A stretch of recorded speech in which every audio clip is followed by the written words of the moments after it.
got $1.83 in my bank. I just swiped credit at the gas pump. We making little money. I paid $9.49 and my bills equal $9.74. Welcome back to another video. I am the Old Wallet, and today we're going to be looking at the cost of living crisis in America right now. So many individuals are living paycheck to paycheck and seems like there's no way out. And on top of that, prices are seemingly always going up. No more wasting any time, let's get into our first clip. Before we do that, if you like this content, please drop a like on the video. As always, guys, I want to hear your thoughts down below, and please subscribe to the channel. I'm tired of living paycheck to paycheck. I just waited for the mailman to show up so I could get my paper check in the mail that I've been waiting for weeks. So I could come to the bank and deposit it, but because I have negative money in my account, I'm only gonna get like a little bit of it because like I can only access $100 for the first day. So I'm probably gonna have like $60 today. I haven't gone grocery shopping in probably a month. We have like no food to eat for dinner, except for like mac and cheese and ramen. I have $300 electric bill that's overdue. My phone bill's overdue. I just gave my husband my last paycheck from last week so we could pay the mortgage 2 weeks late. And in 10 days or 11 days, the mortgage for next month is due. So it's like this paycheck isn't even like, why do I even have it? Like they might as well take my paycheck and just send it to all my bills. Like what's the point in me even getting my paycheck? It's like annoying. Like I'm not gonna see it anyway. Not only that, but in like 3 weeks I have to pay for summer camp because school's almost over. So it's like, that's another $700-800 that I have to come up with to pay for summer camp. And if I don't pay for summer camp, guess who can't work because their kid is going to be at home with them? Me. So obviously that's going to be like a major to do. Like I can't not pay summer camp. Not only do I have a personal loan and medical bills up the wazoo, like literally I have like a bill for like $3,000 from the hospital. I have like an $8,000 personal loan that was a consolidation loan from like a bunch of loans that I had. I haven't paid them in like 7 months. I owe them so much money. They call me like twice a day, dude. This is such a tough spot to be in. She got collections calling, she got banks calling for her loan, she got summer camp to pay for $700 or else she can't work. She's got medical bills to keep up with. I don't know how she does it, honestly. All right, guys, as always, let's get into some of these comments. People are going on $10,000 trips and I can barely eat. The middle class is suffering while the rich are privileged and the lower get help. That's an interesting perspective. We're all drowning out here. We are trapped in a slavery system. Engaging with this so you can get paid. Not a bill collector calling me as I am watching your video. The fact you are speaking for 99% of people right now is insane. Life is crazy. And there's 3,000 likes on that comment. Compared to that confusion you get when you're working a job with people, y'all doing the same job, making around the same money, but here they come with brand new cars, just got a new house, keep having babies, and you trying to figure out where your next meal coming from. Like, yeah, I had to go put a down payment and buy a 2008 Ford Fusion. And you coming here with a brand new Beamer? That don't, wait a second. Wait a second, you having another baby? How many you got? 4. I can barely take care of myself on this money, bro. We making little money. Little money, and your wife don't work. So how are you taking care of a family of 5 with $40,000? I know I ain't making shit. I know you ain't making shit. Man, all hands can make that money scratch, can't it? Damn. They gotta be making plays. They gotta be making plays. This video is so real. I know we've all had that one coworker where he's pulling up in the new Beamer, he's pulling up in the new Benz, the new Jeep, whatever, talking about he just got back from the Bahamas last week, saying he and his family of 5 are taking a vacation to Europe in the summer. It's like, bro, how are you affording all this? It just has to be debt. It has to be debt. In all seriousness though, it's very easy to look around and just ask, how are these people living? Multiple streams of income, money management, and good credit make a huge difference. The way these folks take vacation, I'm just trying to get gas for the week. Debt. They're in debt. My dollar's not stretching like theirs. Somebody else to tell me that they're living paycheck to paycheck and putting themselves into credit card debt out of necessity, not because of fun. I am 28 years old. I work a decent paying job. I love my job. I make good income. We have no kids, me and my fiance, and we're still barely scraping by. Our bills are paid, but we can't save any money. We can't go on vacation. I mean, we do little things here and there, but realistically, we don't really do anything. And we still live paycheck to paycheck, okay? I don't understand how people with kids are doing this. Props to y'all. I mean, seriously, the utmost respect, because I feel like I'm drowning and I only have cats. Any money that we're able to save ends up getting spent on the car, or the cat has to go to the vet, or one of us has a medical emergency. Like, it's just gone. It's gone.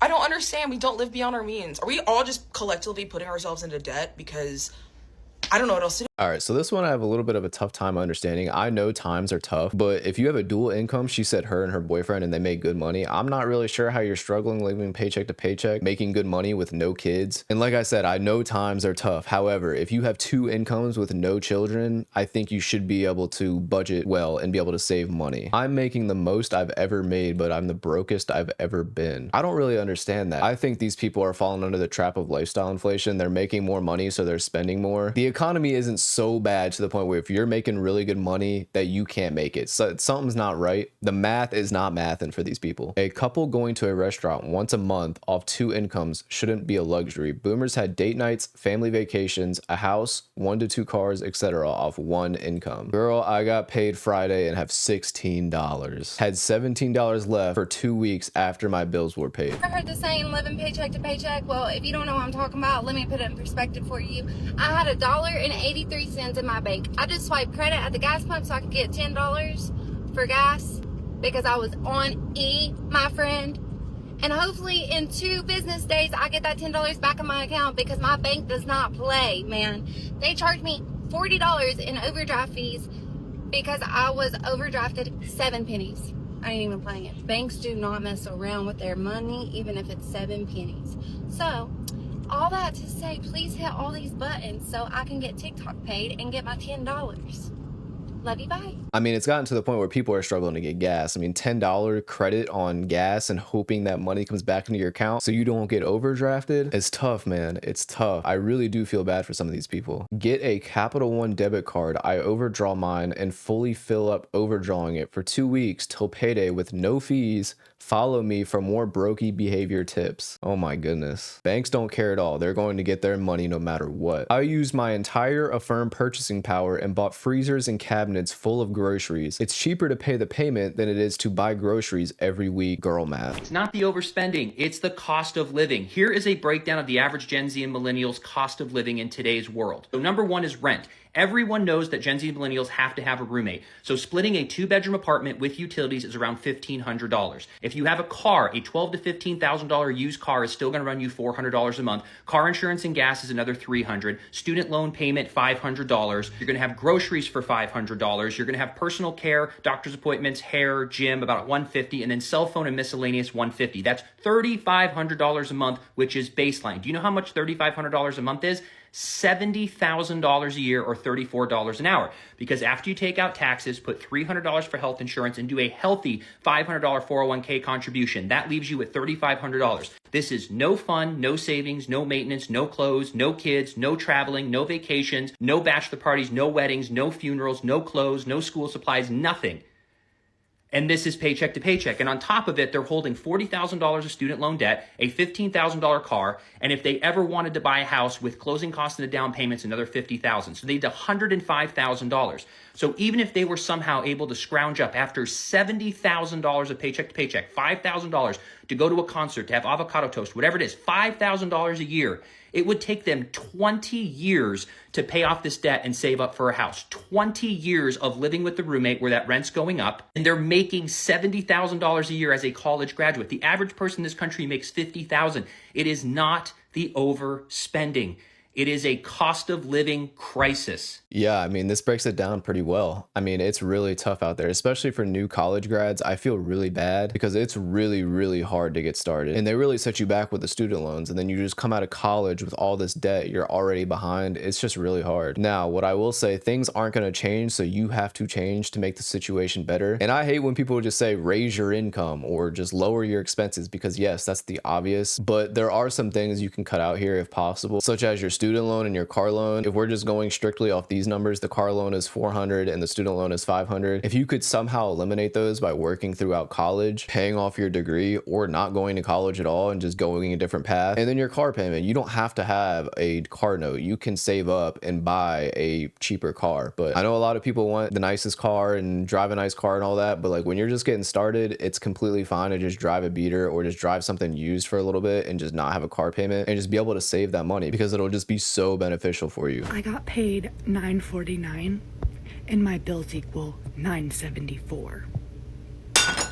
So I literally work to pay my bills. I never have money for groceries, barely. Sometimes maybe $90 if I'm lucky. I'm gonna have to go to the food pantry again, which is fine. I'm really blessed to have access to that.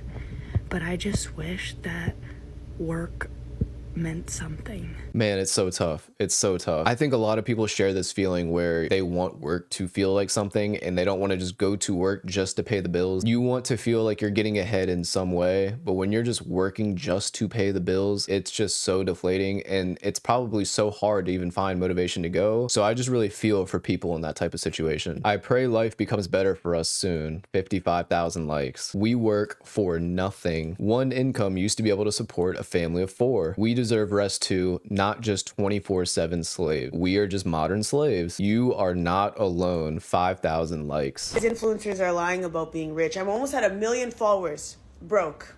Well, not broke, but like I go to my regular minimum wage job every single day, 5 days a week. Clock in. That's how I pay all of my bills. Is that my thing? I did my taxes and I only got 3 brand deals this year, each for $2,000, which works out to like $500 extra a month. Amazing, gorgeous. I can never be happier. But I'm just saying $500 a month is not livable, you know, like, but I am super grateful for it. But I'm saying that's all that I got. Like, if like you could see, you know. And I think just these influencers are lying to you. I think because they're either trying to sell you a course or tell you how great their life is after, you know, you've insulted them. But there's nothing up here.